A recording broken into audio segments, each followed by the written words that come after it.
Behavioural deficit. ಭಾಳ ಜನಕ್ಕೆ ಈ ಕಾಯಿಲೆ ಇದೆ. ಉದಾಹರಣೆ, failure to make eye contact. Failure to make eye contact ದೊಡ್ಡ ಪ್ರಾಬ್ಲಮ್ಮು. ಗಂಡಸರು ಪರವಾಗಿಲ್ಲ, ಗಂಡಸರು ಹೆಂಗಸರು ದೊಡ್ಡ ಪ್ರಾಬ್ಲಮ್. ಉದಾಹರಣೆಗೆ, ನಾನು ರೈಲಿನಲ್ಲಿ ಪ್ರಯಾಣ ಮಾಡ್ತಾ ಇದ್ದೇನೆ. ಇದು ಎಲ್ಲರ ಜೀವನದಲ್ಲಿ ಆಗುವಂಥ ಘಟನೆ ಹೇಳ್ತಾ ಇದ್ದೀನಿ. ಬೆಂಗಳೂರಿನಿಂದ ಬಾಂಬೆ 24 ಗಂಟೆಗಳ ಪ್ರಯಾಣ. ನಾನು ರೈಲಿನಲ್ಲಿ ಕುಳಿತಿದ್ದೇನೆ, ನನ್ನ ಲಗೇಜನ್ನು ಕೆಳಗಿಟ್ಟಿದ್ದೇನೆ. ನೋಡ್ತೇನೆ, ಒಂದು ಸುಂದರವಾದ ಯುವತಿ ಬಂದು ನನ್ನ ಫ್ರಂಟಲ್ಲಿ ಬಂದು ಕೂತ್ಕೊಂಡ್ರು. ಮನಸ್ಸಿನಲ್ಲಿ ಹೇಳಿದೆ, ಏನಪ್ಪ ಒಳ್ಳೆ ಲಕ್ಕು ಬಂದಿದೆ. ಮತ್ತು ಆ ಹುಡುಗಿ ನಿಮ್ಮನ್ನು ನೋಡಿದಾಗ ನೀವು ರೈಲಿನ ಕಾರ್ಪೆಟನ್ನು ನೋಡ್ತೀರಿ, ಮತ್ತು ಆ ಹುಡುಗಿ ಟ್ಯೂಬ್ಲೈಟ್ ನೋಡಬೇಕಾದ್ರೆ ನೀವು ಹುಡುಗಿನ ನೋಡ್ತೀರಿ. ಇದು ಬಾಂಬೆವರೆಗೂ ನಡೆಯುತ್ತೆ. ಅದಾದಮೇಲೆ ಬಾಂಬೆನಲ್ಲಿ ನಿಮ್ಮ ಸೂಟ್ ಕೇಸನ್ನು ಎಳಿಸ್ಬಿಟ್ಟು ಸೂಟ್ ಕೇಸ್ಗೆ ಸ್ಮೈಲ್ ಮಾಡಿ ಹೊರಗೆ ಹೋಗ್ತೀರ. ಆಮೇಲೆ ಹೇಳ್ತೀರ, ಅಯ್ಯೋ ಹುಡುಗಿ ಹತ್ರ ಮಾತಾಡಿದ್ರೆ ಚೆನ್ನಾಗಿತ್ತಲ್ಲ. ನೋಡಿ, ಮಾತನಾಡಲಿಕ್ಕೆ ಆಗದೇ ಇರುವುದು ನನ್ನ ನ್ಯೂನ್ಯತೆ. I have a right to make a social contact. ಇನ್ನೊಂದ್ಸತಿ ಹೇಳ್ತಾನೆ, ಯಾರನ್ನು ಬೇಕಾದರೂ ಮಾತನಾಡಿಸುವಂಥ ಹಕ್ಕು ನನಗಿದೆ. ಆ ಹುಡುಗಿ ಹತ್ರ ಕೇಳಬೇಕು, madam can I know you. ಆ ಹುಡುಗಿ ಏನಾದರೂ I don't want to know you ಅಂದರೆ ನಿಂತೋಯ್ತು, ಇದರ ಕಂಟಿನ್ಯೂ. ಅಟ್ಲೀಸ್ಟ್ ಅಪ್ರೋಚ್ ಹಾಗೂ ಒಂದು ಅಪಾರ್ಚುನಿಟಿ ವಿ ಶುಡ್. ಸಾವಿರಾರು ಜನ ಬಂದು ಇದೇ ಸ್ಟೋರಿನ ಹೇಳ್ತಾರೆ ನನಗೆ. ಹುಡುಗಿಯರ ಹತ್ರ ಮಾತಾಡಲಿಕ್ಕಾಗಲ್ಲ, ಕಣ್ಣು ನೋಡಲಿಕ್ಕಾಗಲ್ಲ. ನನ್ನ ಮುಂದಿನ ಪ್ರಶ್ನೆ, ನೀವೇನಾದರೂ ಪಿಕ್ ಪಾಕೆಟ್ ಮಾಡಿದ್ದೀರಾ? ನೀವೇನಾದರೂ ಲಕ್ಷಗಟ್ಟಲೆಯಲ್ಲಿ ಯಾರಿಗಾದರೂ ಮೋಸ ಮಾಡಿದ್ದೀರಾ? ಬೇರೆಯವರ ಕಣ್ಣು ನೋಡಲಿಕ್ಕೆ ನಿಮಗೇನು ಪ್ರಾಬ್ಲಮ್ಮು? ಅಲ್ಲ, ಕೋಟ್ಯಾಂತರ ರೂಪಾಯಿಯನ್ನು ತಿಂದಂತಹ ರಾಜಕಾರಣಿಗಳು ಇಷ್ಟು ರಾಜಾರೋಷವಾಗಿ ಓಡಾಡ್ತಿರ್ಬೇಕಾದ್ರೆ ನಿಮಗೇನು ತೊಂದರೆ ಇದೆ? ಟ್ರೂ ಅಲ್ವಾ? ಇದು ನನ್ನ ತೊಂದರೆ. ಸೊ ಪ್ರಾಯಶಃ it also stems from the purity of their intentions. 100%. ಭಾಳ ಜನಕ್ಕೆ ಒಂದು ಇನ್ಫೀರಿಯಾರಿಟಿ ಫೀಲಿಂಗ್ಸು. ನಾನೇನೋ ತಪ್ಪು ಮಾಡಿದ್ದೀನಿ. ತಪ್ಪು ಮಾಡಿದವರು ಆರಾಮಾಗಿ ಓಡಾಡ್ತಿದ್ದಾರಲ್ಲ. ಮುಂದಕ್ಕೆ ಹೋಗ್ತಾ ಇದ್ದ ಹಾಗೆ ಸ್ಟೇಜ್ ಫಿಯರ್ ಕೂಡ ಇದೇ ಕ್ಯಾಟಗರಿಗೆ ಬರುತ್ತೆ. ನೋಡಿ, ನನ್ನನ್ನು ಸಭೆಗೆ ಆಹ್ವಾನಿಸಿದ್ದಾರೆ, ಮಾತನಾಡಬೇಕು, ನೀವು ಮಾತಾಡಿ ಅಂತ ಉತ್ಸುಕತೆಯಿಂದ ಕೇಳುವ ಜನ ಇದ್ದಾರೆ. ಅಂಥ ಸಂದರ್ಭದಲ್ಲಿ ನಿಮಗೆ ಯಾಕೆ ಕೀಳರಿಮೆ? ನಿಮಗೆ ಅನಿಸಿದ್ದನ್ನು ಹೇಳಲಿಕ್ಕೆ ಭಯ ಯಾಕೆ? ನೀವೇನಾದರೂ ಹಿಂದಿನ ಕಾಲದಲ್ಲಿ ತಪ್ಪು ಮಾಡಿದ್ದೀರಾ? ಅಥವಾ ಹೇಳಿದ್ದನ್ನು ಪಾಲನೆ ಮಾಡದೇ ಇದ್ದಿದ್ದೀರಾ? ಇಲ್ಲ. ಸ್ಟೇಜ್ ಫಿಯರ್ ಕೂಡ ಅಲ್ಲೇ ಬರುತ್ತೆ. ಮತ್ತು ಫಿಯರ್ ಆಫ್ ಕನ್ಫ್ರಂಟೇಷನ್. ಸುಮಾರು ಜನ ಯಾವಾಗಲೂ ಒಂಥರ ಹಿಂಗಿರ್ತಾರೆ.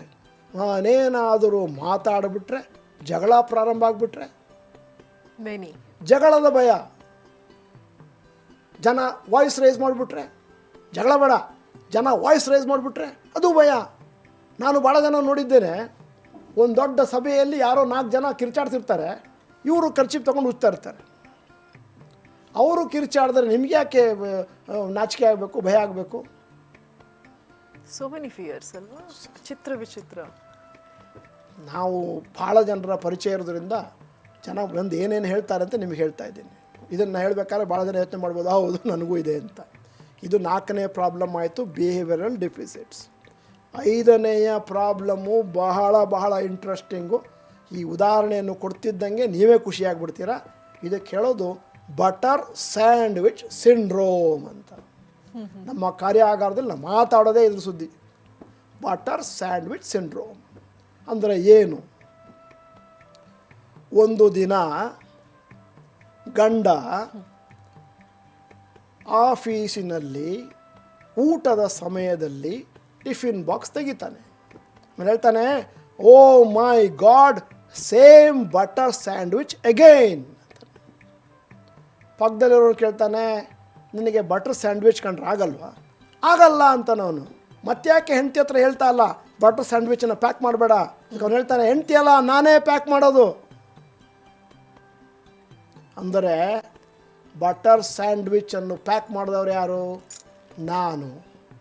ಕಂಪ್ಲೇಂಟ್ ಮಾಡ್ತಾ ಇರೋದು ಯಾರು? ನಾನು. ಎರಡೂ ಹಕ್ಕು ನನಗಿಲ್ಲ.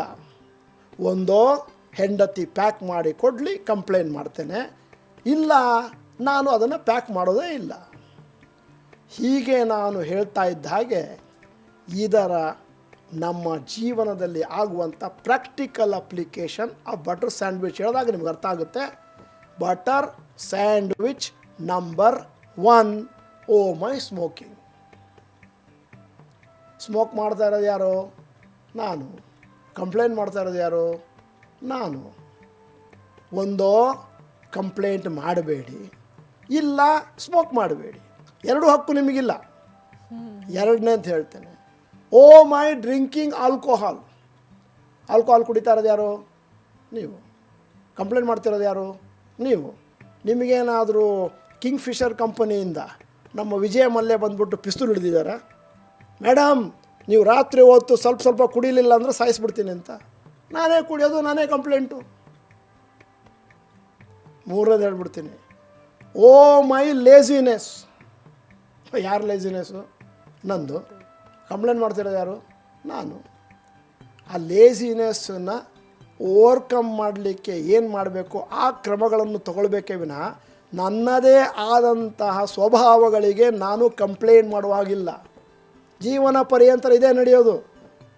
ಮುಂದಕ್ಕೆ ಹೋಗ್ತೀನಿ. ಓ ಮೈ ರೈಟ್ ಹ್ಯಾಂಡ್ ಅಂತಂದರೆ ನೀವೇನಂತೀರಿ? ರೈಟ್ ಹ್ಯಾಂಡ್ ಯಾರ್ದು? ನಂದು ಅಲ್ವಾ?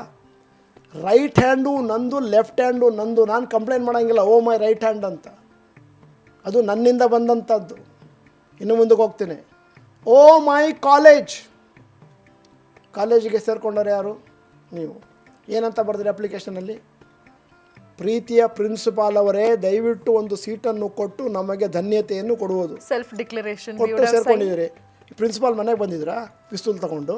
ನೋಡಪ್ಪ ನೀನು ನಮ್ಮ ಸ್ಕೂಲಿಗೆ ಕಾಲೇಜಿಗೆ ಬರಲಿಲ್ಲ ಅಂದರೆ ಸಾಯಿಸ್ಬಿಡ್ತೀನಿ ಅಂತ. ನೀವೇ ಸೇರಿಕೊಂಡು ಮತ್ತೆ ಕಂಪ್ಲೇಂಟ್ ಮಾಡಿದ್ರೆ, oh my engineering college. Engineering ಸೇರ್ಕೊಂಡವ್ರು ಯಾರು? ನಾನು. ಕಂಪ್ಲೇಂಟ್ ಮಾಡ್ತಿರೋದು ಯಾರು? ನಾನು. ಇನ್ನು ಮುಂದಕ್ಕೆ ಹೋಗ್ಬಿಡ್ತೀನಿ. Oh my wife,